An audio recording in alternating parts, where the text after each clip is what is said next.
మెదక్ జిల్లా కోల్చారంకు భాజపా రాష్ట్ర అధ్యక్షునిగా నియమితులైన తర్వాత మొట్టమొదటిసారి జిల్లా పర్యటనకు వచ్చిన భాజపా రాష్ట్ర అధ్యక్షులు రామచంద్రరావుకు శుక్రవారం భాజపా కార్యకర్తలు ఘన స్వాగతం పలికారు. కోల్చారంలో భాజపా కార్యకర్తలు పార్టీ రాష్ట్ర అధ్యక్షులు రామచంద్రరావును శాలువాలతో సన్మానించారు. అనంతరం కోల్చారం నుంచి ఏడుపాయల వరకు భారీ బైక్ ర్యాలీ నిర్వహించారు. ఈ సందర్భంగా రాష్ట్ర అధ్యక్షులు రామచంద్రరావు మాట్లాడారు. ఈ కార్యక్రమంలో Medak MP Raghunandan Rao, MLC Anji Reddy, party జిల్లా అధ్యక్షులు వల్దాస్ మల్లేష్ గౌడ్, మాజీ అధ్యక్షులు గడ్డం శ్రీనివాస్, రాష్ట్ర నాయకులు సామల యాదగిరి, ఎమ్మెల్సీ చిన్నమలై, అంజిరెడ్డి, ఏడుపాయల వనదుర్గ భవానీ మాతను దర్శించుకున్నారు. ఈ సందర్భంగా ఆలయ అర్చకులు పూర్ణ కుంభంతో ఘన స్వాగతం పలికారు.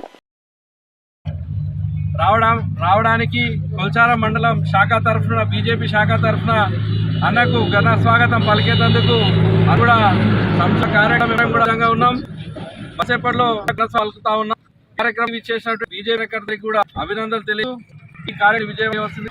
మన రాష్ట్ర అధ్యక్షుడు శ్రీ రామరావు గారు మన కులంలో వివిధ బూత్ అధ్యక్షుడు కేంద్రం నుంచి మండల సీనియర్లు కలిసి ఆ యొక్క పర్యటన చేయడానికి కొల్చారం మండలానికి, అలాగే మా కొల్చారంలోని మనకున్న ఎంపీటీ స్థానాల్లో మేము తెలుపుకుంటాం. ఎంపీటీస్ కూడా మేము 100% గెలిచి సర్పంచ్లో ఈ వాతావరణకు సహాయపడుతుంది.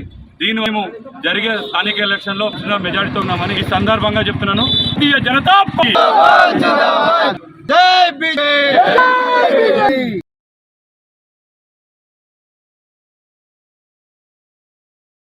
మన రాష్ట్ర అధ్యక్షుడు శ్రీ